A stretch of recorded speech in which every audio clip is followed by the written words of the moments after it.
Welcome to Pleasure and Profits. I'm your host, Rachel Anzalone. And today I have a brilliant guest that I'm really excited to introduce you to. Her name is Kara Elam. Kara is a fulfillment and success coach. She empowers high achievers to cultivate fulfillment without burnout, with a passion for nurturing personal growth. She specializes in guiding her clients to unlock their full potential and go after their big, scary, audacious goals with a balanced mindset. Thank you so much for being here, Kara. I'm excited for this conversation. We were just chatting a little bit before we started recording, and I think we're going to have some great conversation. Oh, I think so too, because I just love you. I mean, the moment I saw you on LinkedIn, I was like, I have to meet her. And the rest is history. And yay, I'm here. Hey, I'm excited you're here. Yeah, I think we connected through a training or a group that we were in, and we had a really nice chat quite a while ago. And it was really interesting at the time. You were transitioning from a corporate career into entrepreneurship. And I think this is a super juicy kind of topic for women in particular. Once we've had these like careers, but, corporate career, we've done some pretty exceptional things in the world, to be in a place to go, I've acquired all these skills in all these different areas, and now I can take them and turn them into my own venture. So I would love to hear about how you got started. Like, what was the impetus for you to shift from your corporate career, which included public health work, working for the FDA. You have a PhD in health policy. You're trained in microbiology and virology. Like, what an interesting combination. How did you transition from that into the work that you're doing now?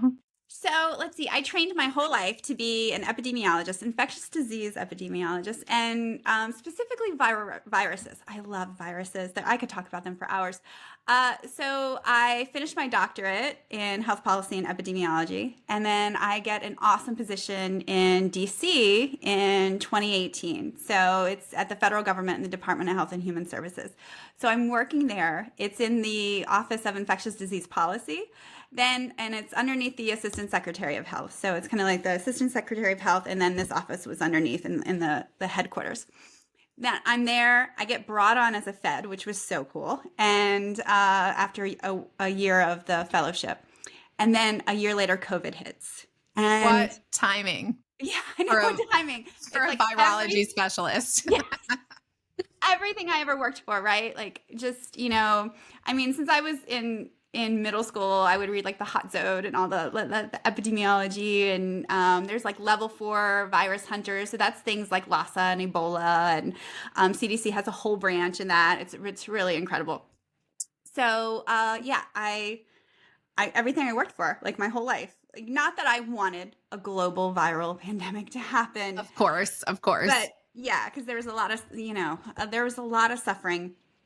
So what I do want to say is that somebody who has worked their whole career to be in infectious disease research and epidemiology and viruses specifically, it was like a wow moment. It's like everything we trained for. So, you don't often get those wow moments.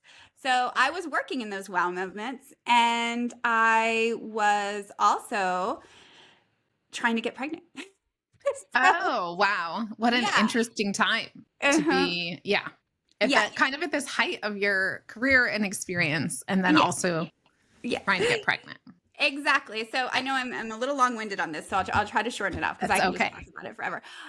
So working to get pregnant, and it wasn't happening. It wasn't happening. And little did I know that, even they don't teach you this in grad school if you're going to grad school for infectious disease. And actually, they don't teach this in very many specialties either, because we don't know that much about women's reproductive health as much as we should. Oh my gosh, that's a whole topic. Oh yeah, I could go on and on, because it's been such a journey, and I've learned so much. So interesting, cortisol, if your cortisol is high, you won't implant. The embryo will not implant, because it's from an evolutionary standpoint. If the mother is in a stressful environment, why would she want to get pregnant, right? Yeah. So I was working in a very stressful environment, and we were doing amazing work. It's impactful work. Of course, it's going to be intense work. But the way we were working was not compatible for like the well-being of a human, even though we're in public health in that time span, in that season of COVID. I'm not going to say not going to say it was just the season of COVID, but sometimes you have a work culture, or many times you can have a work Yeah. culture that. And often we leave even when we find ourselves stressed out and having a challenging situation in one work Mhm. culture, we tend to gravitate towards the same culture just at a different company. Yeah, And so exactly. until Yeah. you unlearn all that stuff, it's easy to just go from one crazy environment to the Mhm. next. I know that. I Yes. speak from experience. Yeah, you get it. You Yeah. totally get it. One of the reasons I love you. Where was I? Okay, let me get back. So yeah, cortisol. So if your cortisol is high, and the environment I was working in, it was everybody was high achievers. It was very go. It was kind of the equivalent of a competition in who's going to send the latest email at 3 a.m. Who is up the Oh latest my working on this, gosh. like Yeah. that kind of culture. But we were getting important things done. So, it's understandable, the United States taxpayers were counting on us. So, and I don't mean just taxpayers, but the United States, they were counting on us. Everybody's counting on us in that time. So, of Yeah. course, our team was working hard. I'm not going to discount the need for us to work hard. Sometimes there are seasons where you have to work like that, but you don't have to work like that all the time. Yes. So, we did get sent home to work from home, which is a total paradigm shift, right? Because, going into the office and that being around that culture and that stress, and then being home and being able to work in work in your own environment, kind of control the situation and kind of be able to get work done. It took so much. It was like an aha moment for me. And I was like, wow, because I could breathe. It was one of those times where you're like, wow, this is like working without the stress and the tense all the time and the, worried about this project is done. What's the next national disaster? So, and then lo and behold, 8 months later, I got pregnant. So, Wow. yeah. So It's a it was a perfect total. case study, Yeah, right? I know. Yep. Because my cortisol levels had really diminished. And then also I had taken a lot of steps in working, on my nutrition and my health. I prioritized, everything. So I was like, the most important was us getting pregnant, right? And in that shift of, that happening, and I just realized, wow, how do I want to work? What do I want my life to look like? And how do I want to spend time with my daughter? And answering those hard questions made me realize that, yes, I've worked over 15 years for this career, but it's not going to fulfill me in the way that I want in terms of what I envision my life to look like in the next few years. Yeah. So that was And so you went on this adventure into coaching. Yes. What kind of challenges? I'm sure that you have both the challenges of shifting from a corporate career where you're accountable to somebody else and sort of all the things that go with that into really being responsible only for yourself, but fully for yourself and how you show up and what you do and learning all these new things. So I feel like, my experience, and I think most people's, is that there are the good things that you're like, oh my gosh, my quality of life has improved dramatically. And then there's the part where you're like, oh, if I don't go get the thing done, there's no paycheck, or there's this learning curve of what it means to go find your own clients and really to figure out where your place is and how to charge and how much to charge and sort of all of those aspects. So I know that neuroscience is a special area of interest for you. Were there practices you used on yourself? How did you get through that transition period? So, well, I do can we go back to one thing that you said? Because it was incredible. Yeah. The learning curve of getting clients. I did not account for that, to be quite honest. I thought it was going to be super easy. Much easier than it was hard. I was like, I'll put up a social media post and they will just come. That's Yes. it doesn't work. It doesn't quite work that way. Yeah. No. Yeah. And that wasn't because I was, naive. I had done a lot of research before jumping, right? So I knew what I was getting into. I'd done a lot of coach training. I had done a lot of work, Tony Robbins and Bob Proctor and Brendan Burchard. And, but I don't think I ever, until jumping, really worked on what it means to be a closer. Because I didn't, that wasn't my gift, right? I I was jumping to utilize my gift, which is like coaching and helping people to like go after their, extraordinary life. Yes. And but I had to learn to be a closer, which was not something that I had accounted for in my jump. I think that is such a common experience.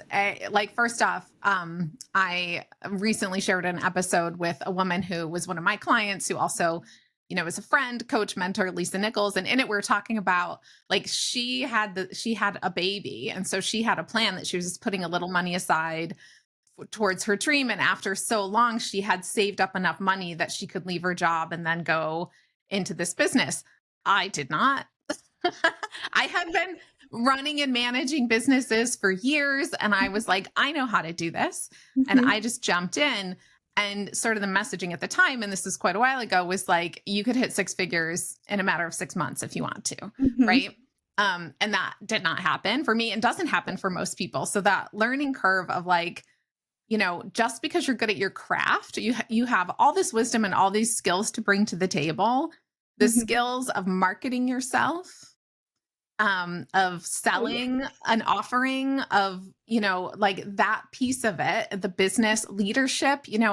Early in my days, I worked with entrepreneurs who had never managed people before. And then suddenly they have a whole team of people they're hiring. There's all these skills that come along with being a business owner and an entrepreneur that they don't teach you in your coach training program or in your wellness training program or whatever it is that you went out to do. No, they don't, unless they have like an extension and they're like, oh, you can also take the the business side. Route. Yeah. And yet still there's that piece of like, and you still need to just go do it. Like learning it is one thing, and then practicing it over and over and over again is another. I 100% agree. And I did the same thing as you did. I just jumped, right? I did not it's not just 15 years ago. It's now. That's still the messaging. Because I thought, I was following Lisa Zahn, she's incredible. She was a coach, and she made $150,000 in her first 3 months working part-time while she was juggling her first job. So I was like, wow, if she can do that juggling her first job, I can certainly do that when I've already jumped and I can spend my day working. Yeah. And you're right. That doesn't usually there are people who can do it. What I've seen is that they usually have built a network and have already positioned themselves so that when they make that offer, the people are there waiting. Or more common, I think, often when I hear these stories, it's that they had a business and they've done this before, and maybe it worked or maybe it didn't work. And in this business, they generated that revenue very quickly. But often you don't hear the story that they had, 3 businesses before that failed, that they, did some other version. They did network marketing for a decade before they then started their own business. They've had this experience that not everybody comes to the table with. And so I always feel like there's usually like more behind the story than what you see in a post. That is very true. So I could have come at it a bit naive. Just I tend to be a super high optimist, and that has served me in so many ways. But occasionally it doesn't serve me in how I'm like, I'm just going to jump and make 150 in 3 months. So how did you tackle that? Like what were some of the things tools like from your own coaching and your own experience that you were able to implement for yourself to figure out how to do some of these things? Well, one thing that I talk about is quieting your inner critic. So I do a masterclass on that. I know you were interested in talking about that. And, that's looking at, and we had discussed it before starting the podcast, so this is a great segue. Looking at, say, your 15 years in, right? Because you, Rachel, you have an incredible website. Your marketing is down, like it is down to the science. It is beautiful. The words flow. The words make me want to sign up. And just the way you are and how you word your services, and also the ability to say, this is my price point. This is the investment. And the way you say it is wonderful, because it just comes across to the person reading it that, wow, she's worthy. She knows the ROI of this investment, and I am so respectful and I want to jump in. I love your website, and I love what you post on LinkedIn. So it's quieting your inner critic. In this situation would be like me comparing my first year in infancy to your Yeah. 15 years in like having practice doing the marketing and being like, oh my gosh, like I could never do that. I could, in being very judgmental of myself. So, it's all about changing your perspective, like just little tweaks, just little mindset tweaks, like just reminding yourself, like, I should not compare my first year to somebody else's 15th year, right? Yeah. And then also, I had a mentor when I first got into this work, had a mentor who said publicly in a conference, and I loved it.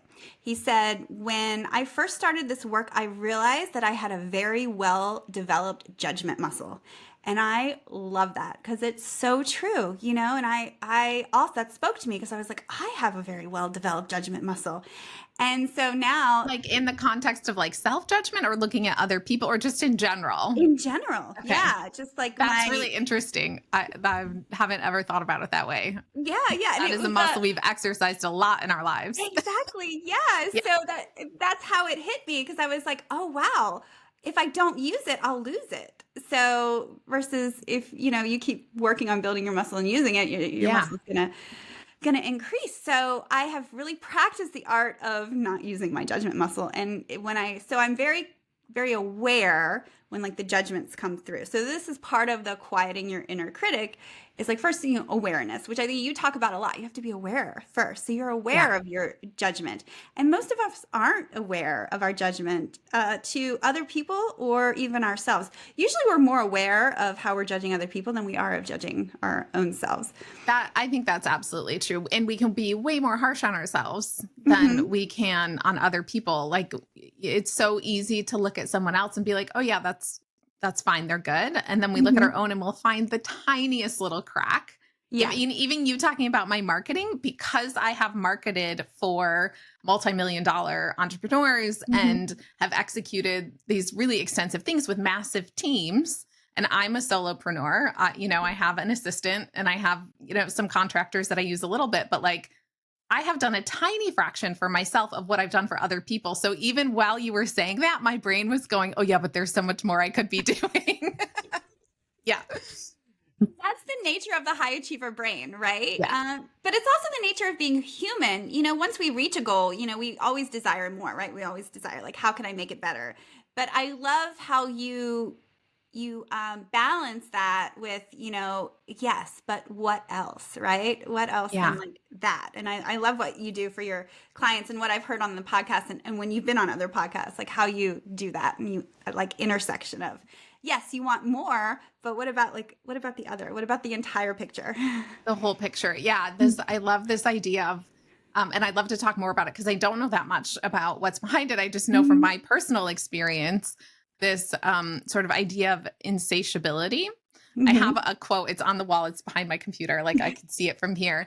I think it's from Danielle Laporte, and it says, "I hope you're insatiable." And then she goes on and writes about like every time you reach something, you're going to know that there's something more and something more expansive, and that you just keep going. And I also have a memory of a person in my life being like, "Oh, you're never happy with anything," and so finding that balance, like what is that drive in us that makes us go, yeah, I got that, and now I'm ready for the next challenge, and how to kind of find the balance between those two things.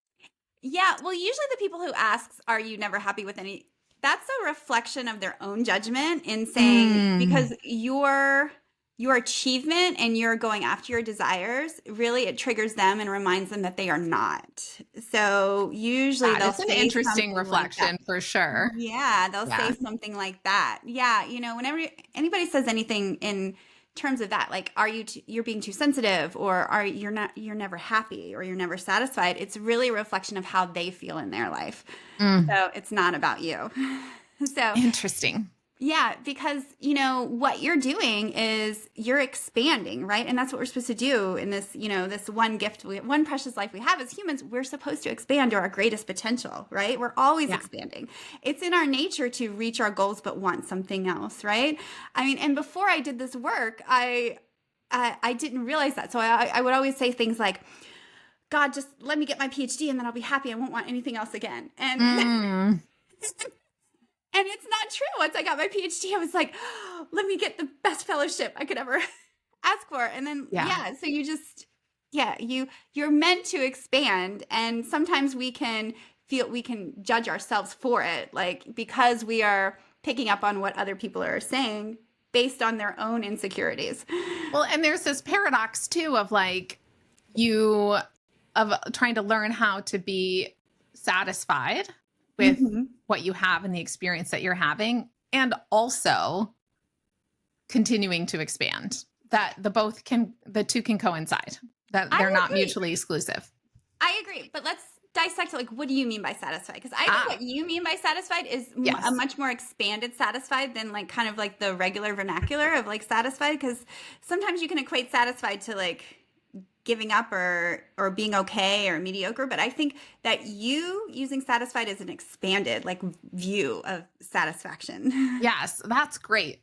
Okay, so when I say satisfied, what I mean is a level of internal fulfillment, a level of like joy and happiness and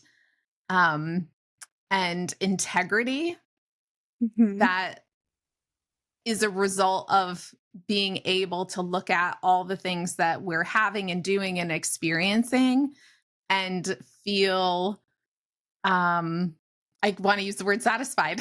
I'm trying really hard not to. And feel a sense of, I think fulfillment is the word, right? And so I can feel fulfilled and still go and still be aware that there are other things, right? I don't feel empty. I'm not chasing it. I don't need it to be happy. I can feel fulfilled or feel satisfied and at the same time go, and there is more that I want to experience. Yeah, no, I love that definition. And for me, that definition sounds like an extraordinary life. Like, right? It's not this idea of like complacency of like, okay, I did enough. Yeah. And now I'm just going to sit on the couch and watch Netflix. I don't know. Yeah. I love that. And how did you come up with your three? Like in your work with the impact, profit, and pleasure? Yeah. Oh, good gosh. I don't know. I have to think. I feel like it came over time. I think that I had experiences of working with entrepreneurs who,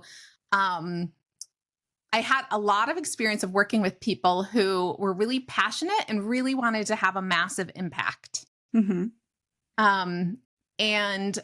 in order to have that impact, they really believed that they had to hit certain revenue goals in order to be able to then have that impact. And so what would happen is they would get so distracted and so focused on the revenue goal and top line revenue in particular, that they would like years could go by and they weren't making any progress toward the impact goal. And while they were doing this, their whole personal life experience was really suffering, and often their team, because usually I was part of the team or consulting and connected with the team in some way, that the team was suffering too.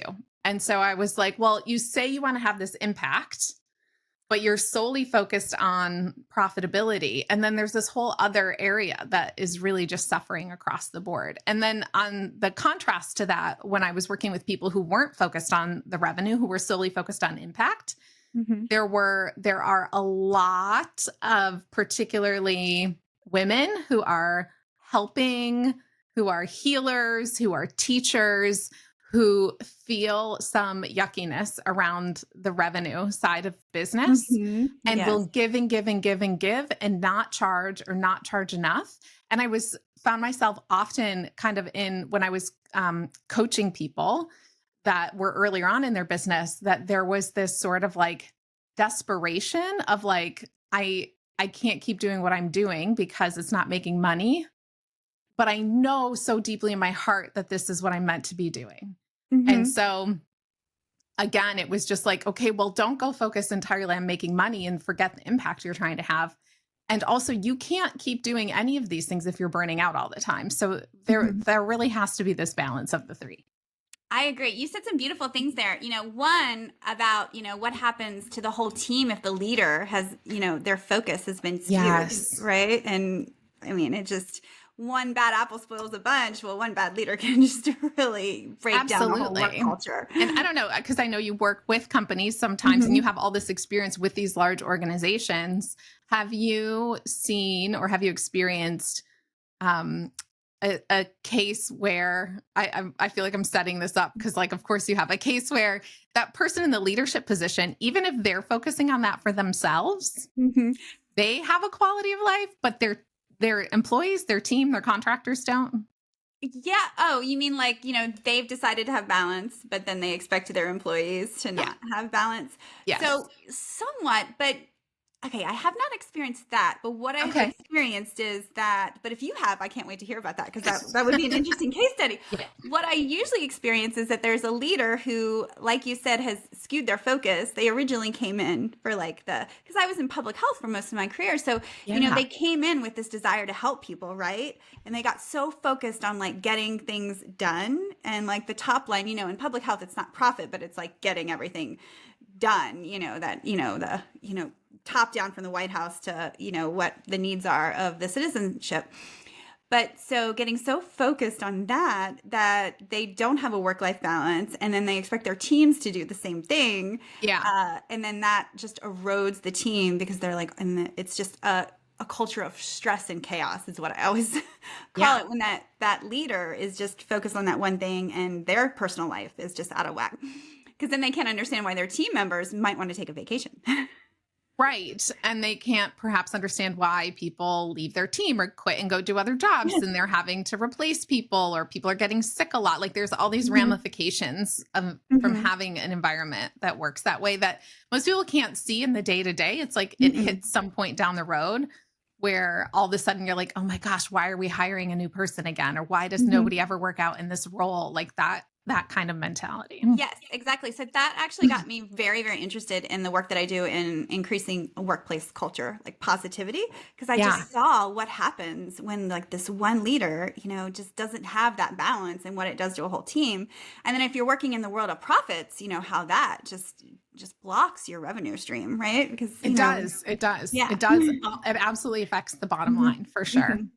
But I That's want what to hear. Okay, yeah, go ahead. I was just going to say. That's part of this thing that I've seen so much, and Mhm. it's very unique to the entrepreneurial space, Mhm. and really in the personal development space, coaching, wellness in there, because a lot of the thought leaders in this space are teaching and investing in their own growth, and if they are doing that and then so focused on the profits, what I've seen many times is a culture where contractors are disposable.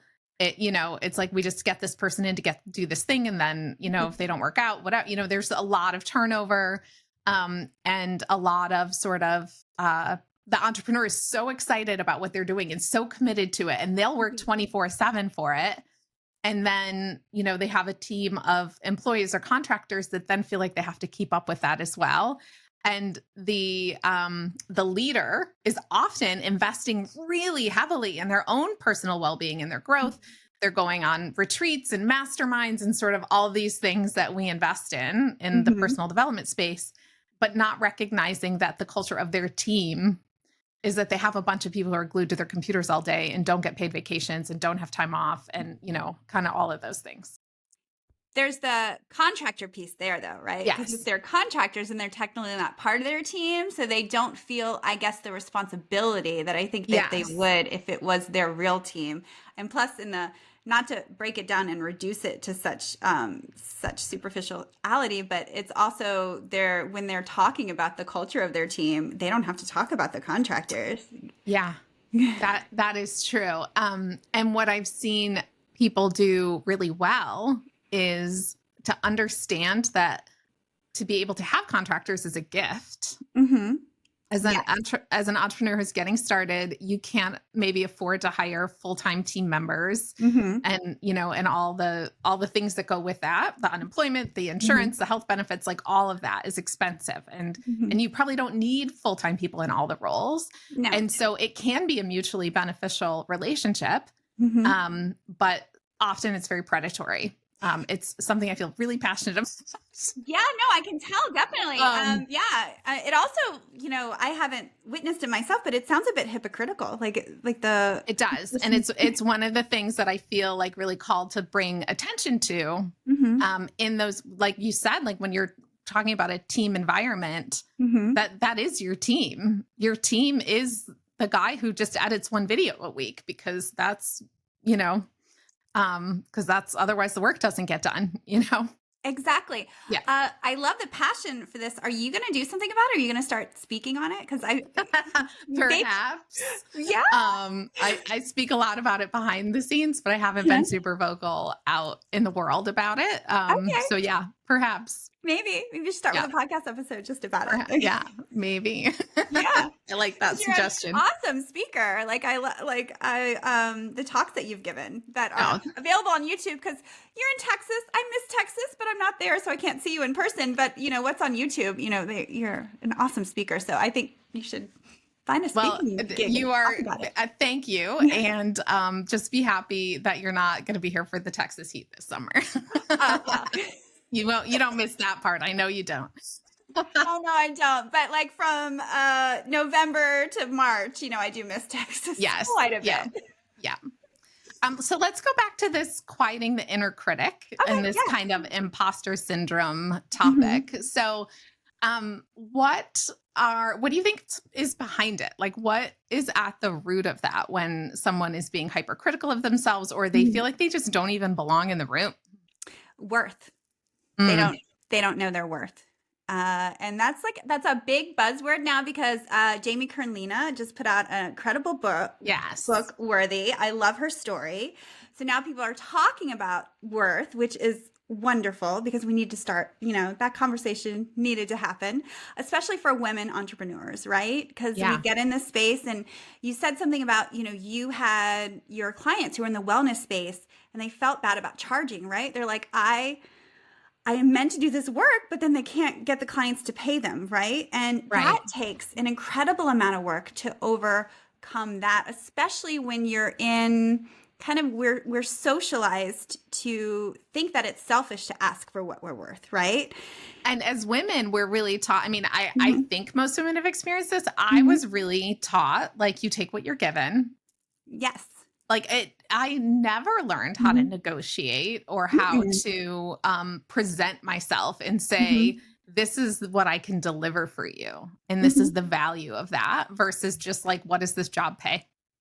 Yeah, exactly. And that's a great point, because I forget what the exact number it is, but I know it's like it's definitely 10 figures of how much women in this country, just this country, leave on the table versus Yeah. men, because we don't negotiate. We don't ask for that raise, or we don't ask for that money that, a man who, it's just by socialization, which is so interesting. We could have a whole conversation about that. Yeah. But they'll ask. They'll ask, and we won't unless we've done the work, the deep work. Yes. Yeah. And so I guess what is the deep work? Like, how do you start to dig into that? Well, first, okay, I don't know if you follow her, but Amanda Francis. Do you ever? I don't. I'll have to she's look her up. incredible. She's called the Money Manifestation Queen. Okay. She's fantastic. So I'm a bit woo-woo in neuroscience. Like I love both. So The combination of the two. I like that. Yeah.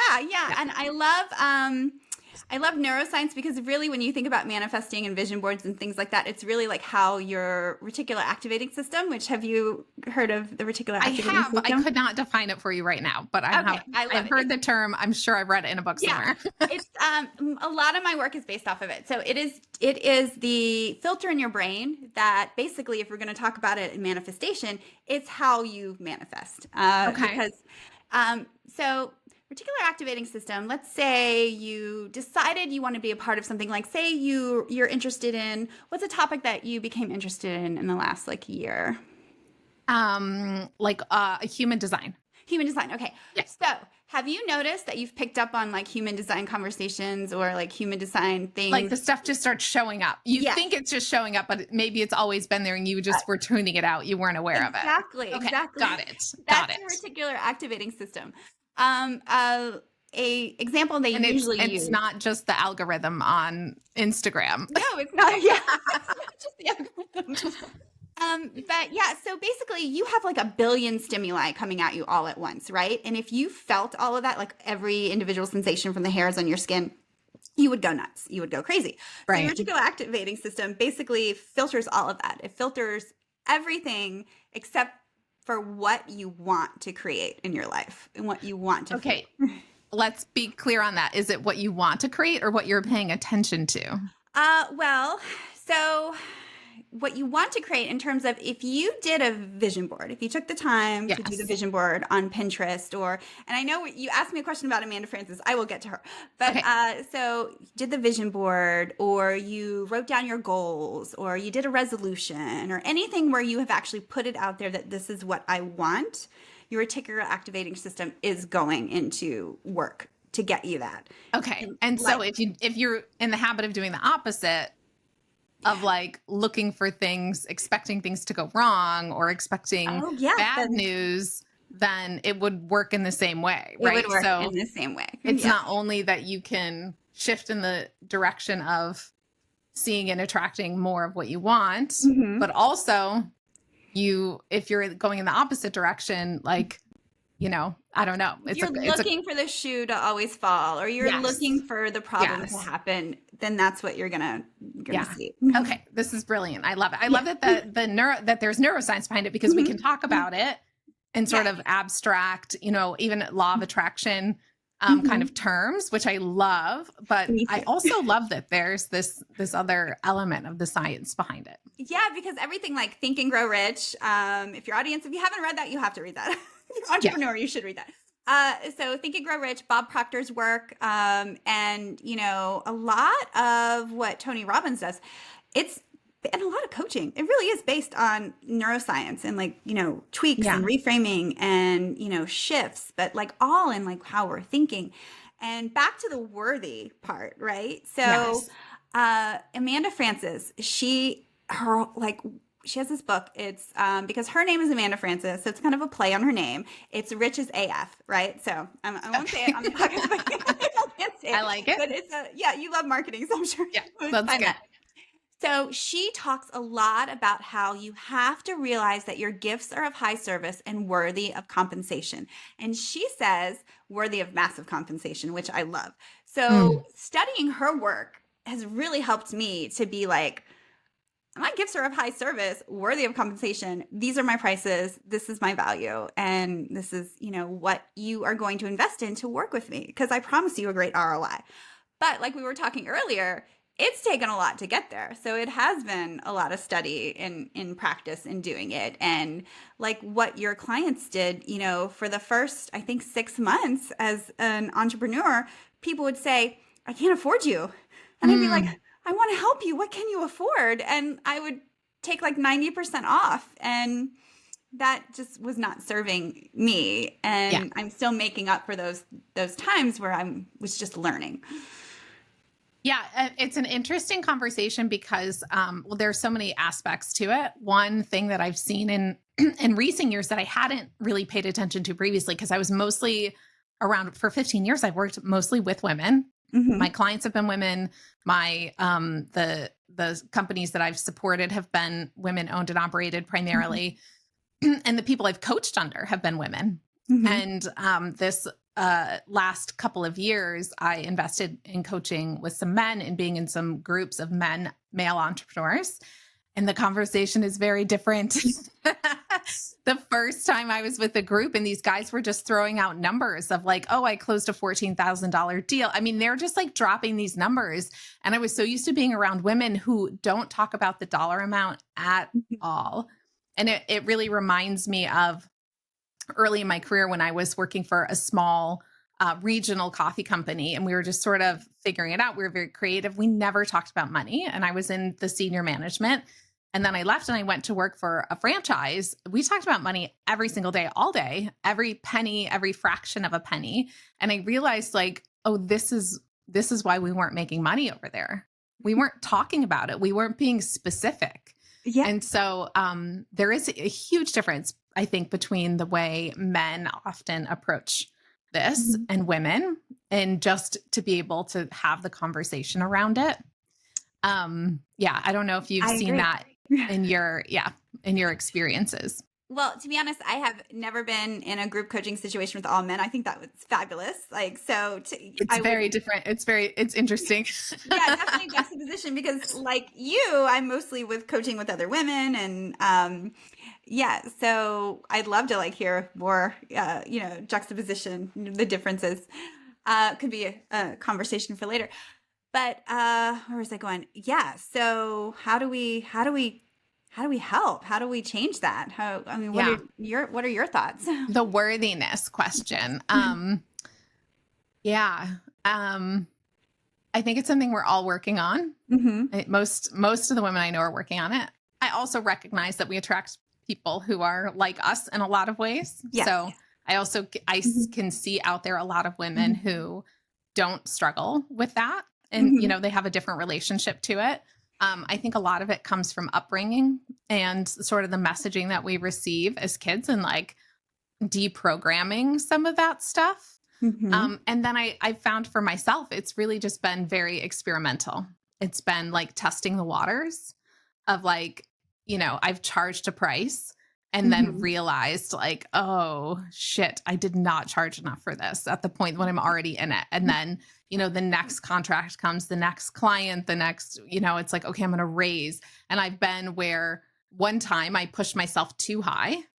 Mhm. And then I felt internally that I had to then deliver twice as much, Mhm. completely defeating the whole purpose of what I was doing. Mhm. So I think there's a level of doing the work to raise your set point, like incrementally.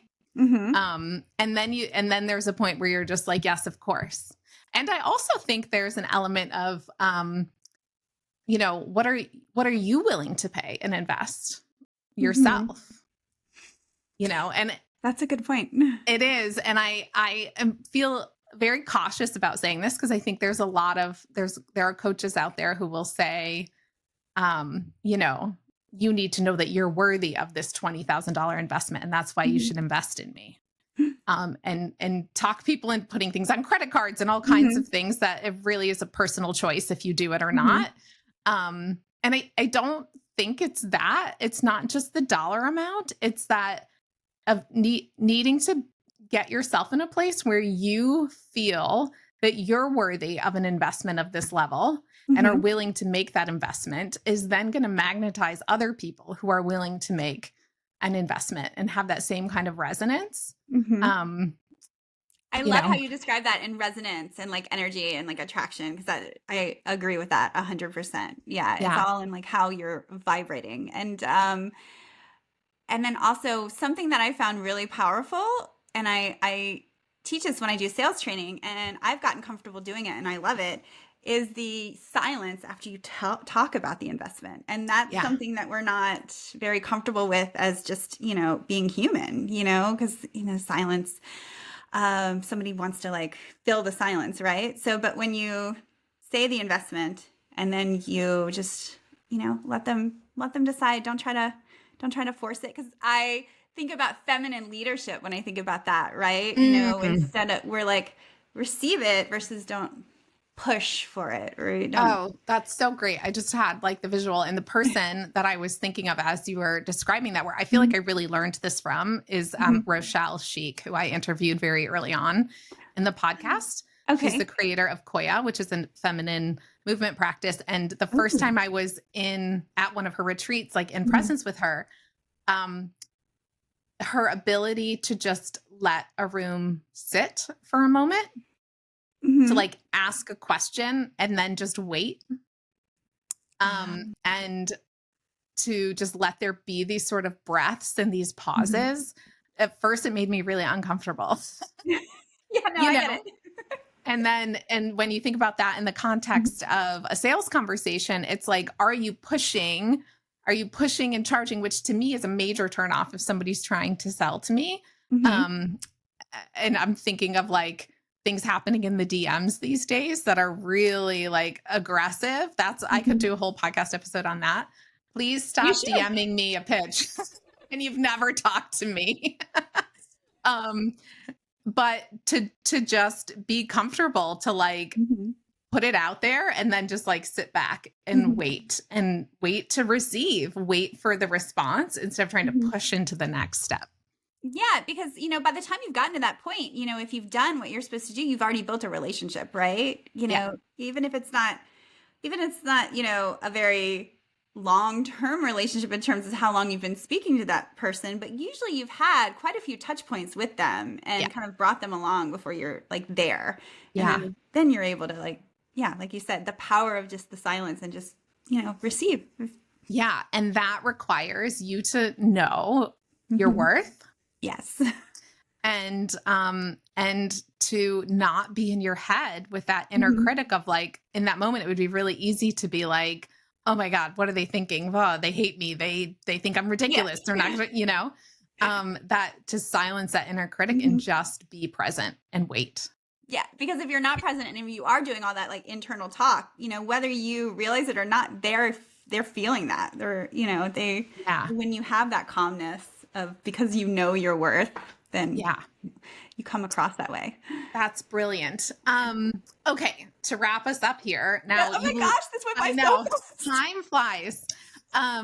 You had this career. You were working Mhm. like crazy. Your Yes. cortisol levels were high. You Yes. transitioned into coaching and first you went home and you learned to work in a quieter space and you got Mhm. pregnant and now Yes. you have this business that you're doing on your Mhm. own. Mhm. What are you doing for fulfillment, for fun, for joy, for satisfaction? What do you make a point of doing in your life? Okay. Well, first, I do want to say one moment because I didn't get to the catalyst of why it was like I'm definitely jumping. So, Oh, yes. because Yes, that's yes. actually powerful because I'm sure other women who are listening are like, "Wow, I feel like that," and they want to jump. So I want to give them like the, "Hey, yes, it's okay, do it, be brave," because you want a different quality life. So I was working. My daughter was, I think, I was 6 months into coming back from work from maternity leave. Federal government, great maternity leave, 12 weeks, fabulous. So, but still, that doesn't feel long enough. Do you know in England, they give you a full year? They do. So many other Full places year. have much more Oh, supportive systems that are better for yeah. women, better for children, better for everything. We could talk about that for hours.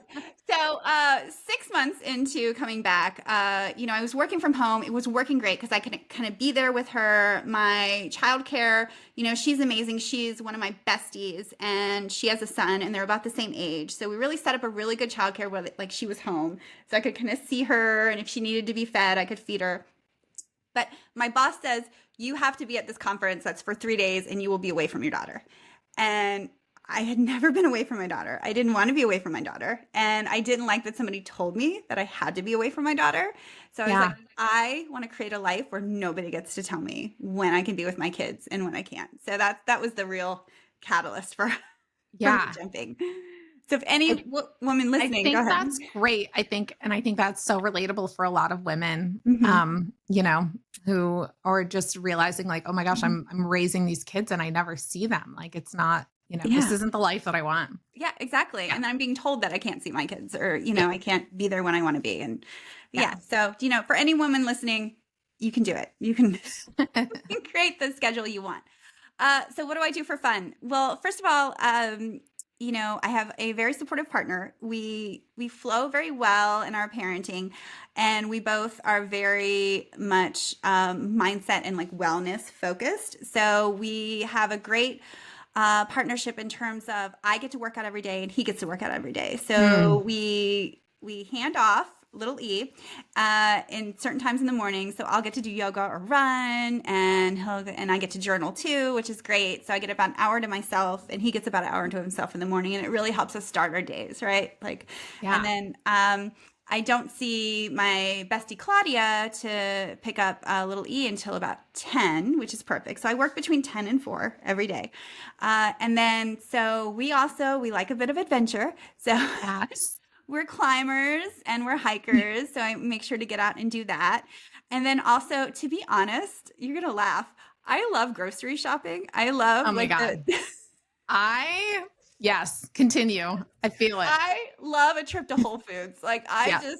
I could spend a whole day there and it fills me up, and just like being around all that, like that health, and just it's just something about the grocery store and thinking about all I the things I'm going to cook. And Yeah, I totally feel that. And I remember when all of a sudden everybody's getting their groceries delivered. And I just thought, like, why would you do? I love going to the grocery store, particular if it's like Whole Foods and just like wandering the aisles. yes, Like I want to pick out everything myself. Like it's a really sensory experience for me that I love. I totally appreciate that. you get me. Yay. Yeah, I get it. I get it. So that Awesome. Well, thank you so much. Is there anything, where can people find you, I guess? Is there anything, okay, any yeah, great. links Yeah. or anything to send people to? Yeah, and I'll send you a link. I have a free downloadable to people like starting the journey of finding their extraordinary life.